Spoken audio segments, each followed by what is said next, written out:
I'd like to take a second and share with you, for those of you who haven't read The Help, and for those of you that have, what I think this book is about.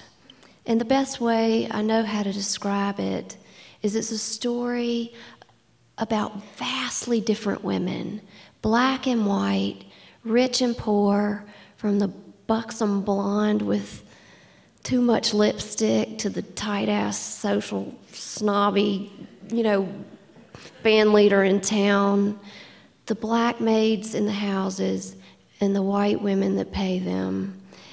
And it's a story of how these women choose to treat one another every day.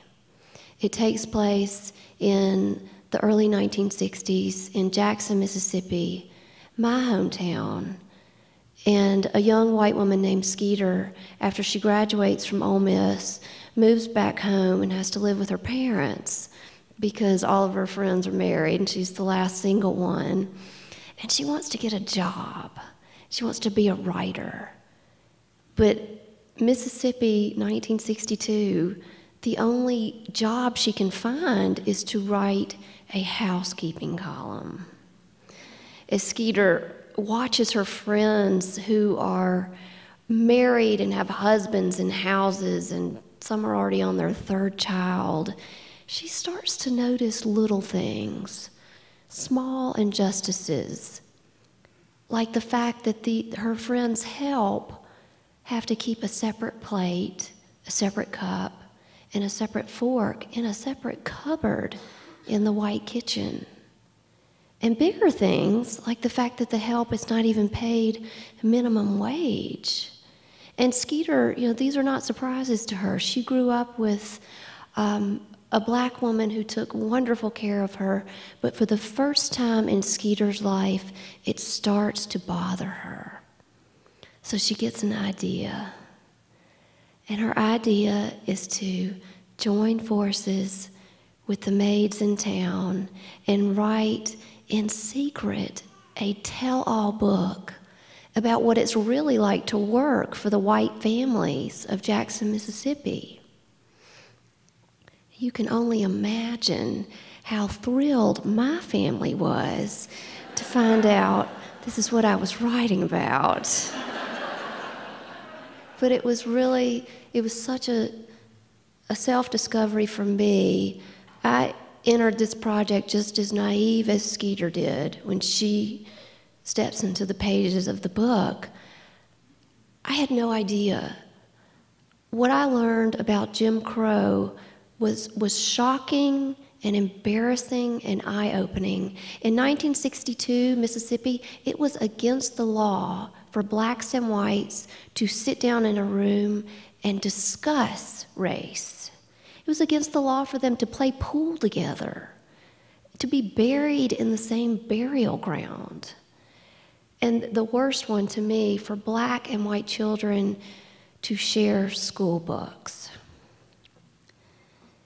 What an incredibly risky project this was for Skeeter, not just because she was breaking these laws and putting these women at risk, but if they had been discovered, it would have incurred the wrath of the white women for whom these black women worked.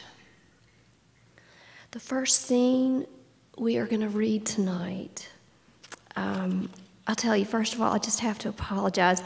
I don't usually read in the voice of the black characters, but tonight, since I have Octavia here with me, I want to share these scenes with her, so forgive me if I just damage it, but she's so incredible. Hopefully that'll make up for it. The first scene we're going to read, Octavia is actually going to read in the voice of Abilene, and I am going to try to pull off the voice of Minnie.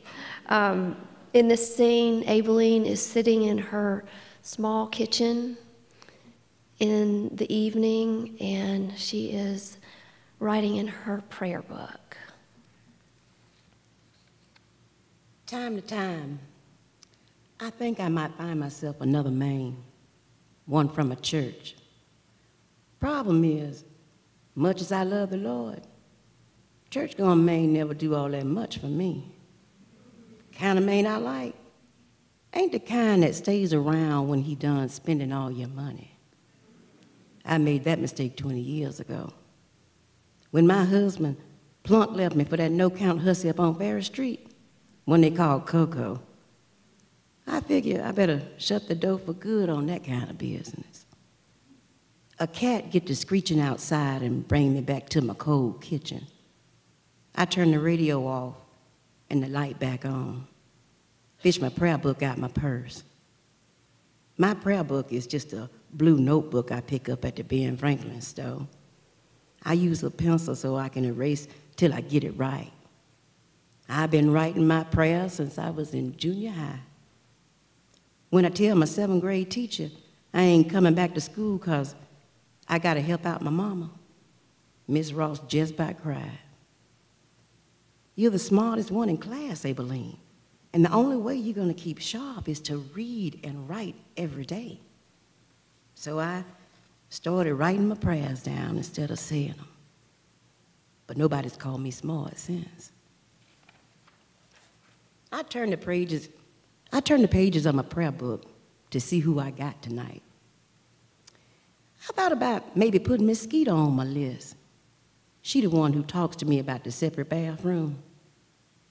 The thing is, though, if I start praying for Miss Skeeter, I know that conversation gonna continue the next time I see her, and the next, and the next. 'Cause that's the way prayer do. It's like electricity. It keeps things going. And the bathroom situation, it just ain't something I really want to discuss. I scanned down my prayer list. May Mobley got the #1 wrong. Then there's Fannie Lou at church, ailing from the rheumatism. My sisters Inez and Mabel in Port Gibson, they got 18 kids between them and 6 with the flu. When the list be thin, I slip in that old stinking white fella that lived behind the feed store, the one that lost his mind from drinking a shoe polish. But the list be full tonight. And look at there who else I done put on this list. Batrina Bessemer, of all people. Everybody know Batrina and me don't take to each other ever since she called me a fool for marrying Plunk umpteen years ago. Minnie, why Batrina asked me to pray for her? Rumor is you got some kind of power prayer. Gets better results than just the regular variety. Say what? Eudora Green, when she broke her hip, went on your list, up walking in a week. Isaiah fell off the cotton truck. On your prayer list that night, went back to work the next day. Hearing this made me think about how I didn't even get the chance to pray for Trilo. Maybe that's why God took him so fast. He didn't want to have to argue with me. Snuff Washington, Lolly Jackson. Heck, Lolly go on your list, and 2 days later she pops up from her wheelchair like she done touched Jesus. Everybody in Hinds County knows about that one. But that ain't me. That's just prayer. But Bertrina, you know Coco, the one Plunk run off with? You know I'll never forget her. Week after Plunk left you, I heard that Coco wake up to her coochie spoiled like a rotten oyster. Didn't get better for 3 months. Bertrina, she good friends with Coco. She know your prayer works. You saying people think I got the black magic? No, they just think you got a better connection than most. We're all on a party line to God, but you sitting right in his ear.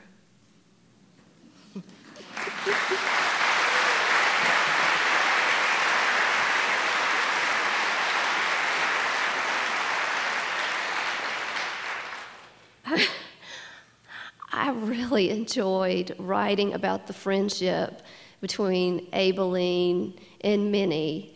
It reminded me very much of some friendships that I have in my life. But gosh, they're different and they're alike. You know, they know how to push each other's buttons and they know how to tickle each other. But in this scene we're going to read, You know, Abilene is so careful about what comes out of her mouth, but Minnie, she just cannot control it.